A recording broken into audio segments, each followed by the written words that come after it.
Boa noite, turma. É uma alegria, é um prazer estar gravando mais uma videoaula de História do Brasil para vocês, tá?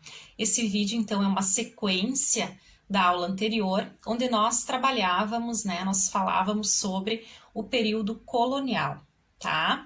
Então, o tema da nossa aula de hoje será a escravidão no Brasil, né? Como se deu, como ocorreu esse processo, certo? Como vocês sabem, como dito anteriormente também, além da videoaula, nós estaremos disponibilizando para vocês, então, um material em PDF, tá? E alguns slides com a história ali resumida, tá? Então, eu espero que tudo isso seja proveitoso, seja significativo para a aprendizagem de cada um de vocês, tá bom? Bom, a escravidão no Brasil, ela foi implementada no início do século XVI, mais precisamente no ano de 1535, quando chega a Salvador, Bahia, o primeiro navio com pessoas escravizadas. Tá? Então, este é um marco, este é o ano que marca a escravidão no Brasil e que só terminaria, então, 353 anos depois, no dia 13 de maio de 1888, com a assinatura da Lei Áurea pela Princesa Isabel. No entanto, as primeiras pessoas escravizadas no Brasil colônia foram os indígenas. Tá? Posteriormente, então, os negros africanos eles seriam capturados nas possessões portuguesas em Angola, Moçambique e também regiões do Reino da Omé, então capturados e trazidos à força para o Brasil para então serem escravizados. Então, a escravidão indígena deu lugar à escravidão africana. Os historiadores eles apontam várias causas, então, para empregar a mão de obra escrava, se é que isso é possível justificar, da forma como a gente sabe que ela aconteceu, tá? Então, uma das causas, digamos assim, Portugal tinha uma população pequena, cerca de 2 milhões de pessoas, então, e não tinha condições de dispensar parte de seus habitantes, para sua nova colônia americana, tá? Então, para suprir esse trabalho, para suprir os braços que faltavam, digamos assim, os colonizadores, então, usaram a escravidão, que já era muito praticada na África e também no mundo árabe. Então, o transporte de pessoas escravizadas, ele fomentou a produção de mais embarcações, alimentos, vestuário, armas, enfim, tudo que girava ali em torno do comércio de pessoas, tá? Então, por isso o tráfico negreiro, ele representou um ótimo negócio para a Europa, tá? Porque ele movimentava as grandes capitais e nos 3 continentes, tá? Então, ele representou muita lucratividade neste contexto. Bom, então já as pessoas escravizadas, elas não ganhavam nada por isso.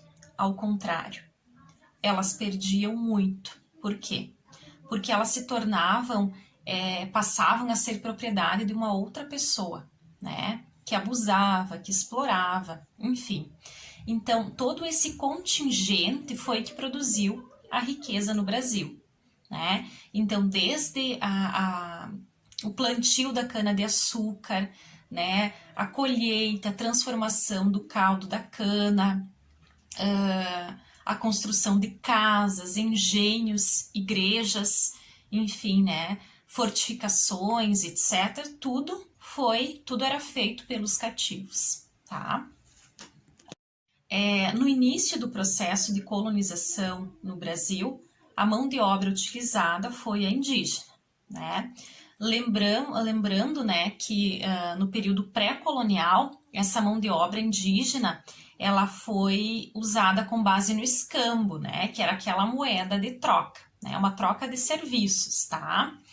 Então, posteriormente, foi então foram escravizados, tá? Então, os índios, eles eram capturados através das expedições, como as bandeiras, e também como espólio, né, das guerras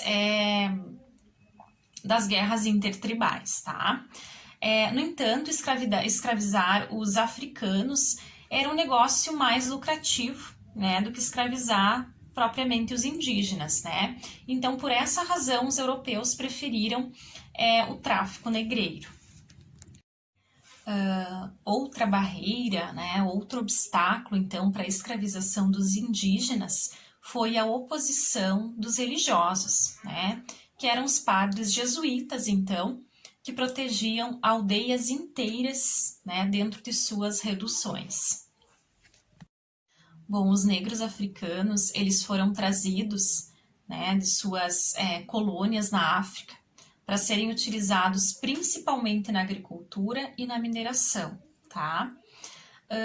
Mas também desempenhavam outros serviços, né, tanto domésticos como urbanos, certo? Nas cidades, então, eles recebiam o nome de escravos de ganho, né? Então, trabalhavam em comércio, também auxiliavam na administração de comércios pequenos, vendiam produtos manufaturados, quitutes, né? Então, desempenhavam diferentes funções, tá? Porém, assim, ó, as condições de escravidão no Brasil, elas eram muito precárias, né? Muito, muito ruins, tá? E a vida útil de um escravo adulto não passava de 10 anos, tá? Então, a gente pode perceber aí a precariedade da vida dessas pessoas, né? Muito triste. Bom, então, após, né, eles serem capturados, eles enfrentavam a perigosa travessia, né, da África para o Brasil nos porões dos navios negreiros, tá? Então, inclusive, muitos morriam antes mesmo de chegarem aos seus destinos, tá? Então, esses porões ali, ó, apresentavam grande precariedade, tá? Falta de condições de higiene, de qualquer condição de higiene, né? Falta de alimentação ou uma alimentação de péssima qualidade. Ali onde morriam de fome, morriam desidratados, ou por adquirir alguma doença, tá? Por essa falta de condição de higiene, né? Então, realmente, assim, foi de uma precariedade imensurável, tá? Então, depois que eles chegavam aos seus destinos e eram vendidos, então eles começavam a trabalhar de sol a sol, tá? Então, também ali tinha uma alimentação muito ruim, né? De pouca qualidade ou nenhuma qualidade. Usavam trapos, né, aquelas roupas esfarrapadas, né, também, enfim, e viviam nas senzalas, né, que se tratavam desses lugares úmidos, com pouca luminosidade, também sem nenhuma condição de higiene, né. Então, foi uma vida muito difícil, foi uma vida muito sofrida, foi uma vida arrancada deles, né? Porque ali eles não viviam, eles estavam sobrevivendo àquele caos que foi criado sobre eles, tá? Bom, então, além dessa precariedade de vida, né? Dessa precariedade em higiene, em alimentação, né? A gente pode citar também aqui como uma forma de crueldade os castigos, né? Os castigos severos, dolorosos e cruéis que essas pessoas enfrentaram no decorrer de sua vida, tá? E também a exploração sexual, né, que as mulheres passavam, né, ali. Então, foi um período muito crítico da nossa história, né? Eu costumo falar que foi o período mais triste da história do Brasil, né? O período mais doloroso, mais difícil, em que nós precisamos, sim, nós precisamos criticar esse período, tá? Então, que a gente faça uma reflexão sobre isso, certo? Então, além de nós estudarmos a parte conteudista da história do Brasil, né, de datas, de momentos, que a gente também, né, possa refletir sobre este período em especial, tá? Que a gente possa fazer uma reflexão íntima sobre o que aconteceu com essas pessoas, tá? Então, assim, ó, muitos tentavam fugir, né? E quando fugiam, muitas vezes eles eram novamente encontrados pelos capitães do mato, né? E voltavam, então eram capturados e sofriam as mais diversas agressões, os mais diversos castigos, tá? Então a obtenção da liberdade deles era se eles conseguiam fugir, então, ou se eles comprassem a carta de alforria, que era uma coisa quase impossível ali naquele contexto, tá?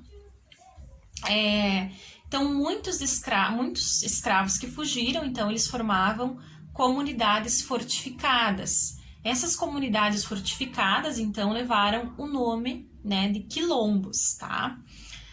A gente pode citar como um dos mais significativos aqui no Brasil Colônia, o Quilombo dos Palmares, tá? Então, nesses lugares, nesses quilombos, então, além de estarem livres, eles poderiam professar sua fé, exercer seus rituais, suas manifestações religiosas, suas festas, dentre tantas outras coisas que eles estavam, então, impossibilitados, né? Devido ao contexto escravocrata que eles estavam vivendo. Bom, então, quando a sociedade europeia começou a adotar as ideias do liberalismo e do iluminismo, a escravidão ela foi severamente questionada, né? Ou seja, a privação da liberdade, né, por parte dessas pessoas, ela já não estava mais combinando com este novo olhar, né, com essa nova etapa, então, do capitalismo industrial, tá? No Brasil, o tráfico negreiro, então, ele foi abolido em 1850 com a Lei Eusébio de Queiroz, tá? Mais tarde, então, em 1871, surgiu a Lei do Ventre Livre, que garantiu aos filhos dos escravos a liberdade, tá? E em 1879 também, então, teve início a campanha abolicionista, que foi liderada por intelectuais e políticos, tá? Posteriormente, então, no ano de 1885, né, teve então a lei dos sexagenários, ou seja, ela que garantia então a liberdade, né, aos escravos maiores de 60 anos. Bom, então a abolição da escravidão no Brasil, ela se deu através da Lei Áurea, né, que foi aprovada pelo Senado e assinada pela princesa Isabel, então, em 13 de maio de 1888. Tá? Encerra-se aí, então, um ciclo de diferentes discussões, né, acerca desse tema. Tá? Dentre algumas, e talvez a mais importante, seria se os donos de escravos, se os proprietários receberiam alguma indenização, então, por libertar os seus escravos, tá?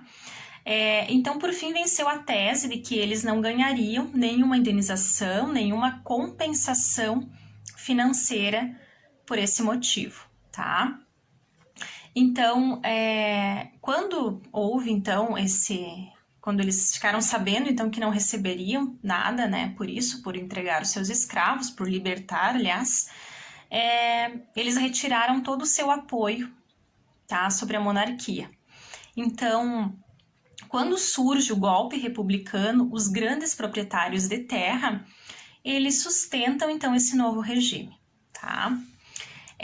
Outra questão bastante importante que nós devemos ter em mente é que depois de libertos, tá, os escravos, eles ficaram sem qualquer plano, sem nenhuma perspectiva de vida a partir dali, tá? Então, eles também eles não receberam nenhuma ajuda financeira, né? Eles ficaram, na verdade, como a gente diz, né, um termo assim, a Deus dará, né? Então, era eles por eles, tá?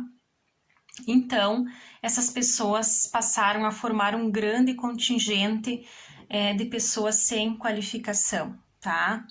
O que foi muito triste, porque alguns acabavam, mesmo sendo libertos, acabavam ali, né?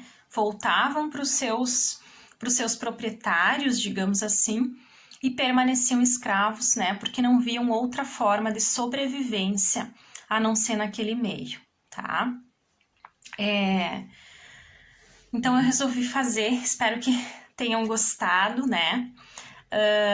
Que tenham aproveitado, né? Que tenha sido bastante significativo para mais esse aprendizado, tá? Esse vídeo ele foi feito solo, né? Ou seja, no vídeo da aula anterior a gente usou as várias etapas, né? Do período colonial.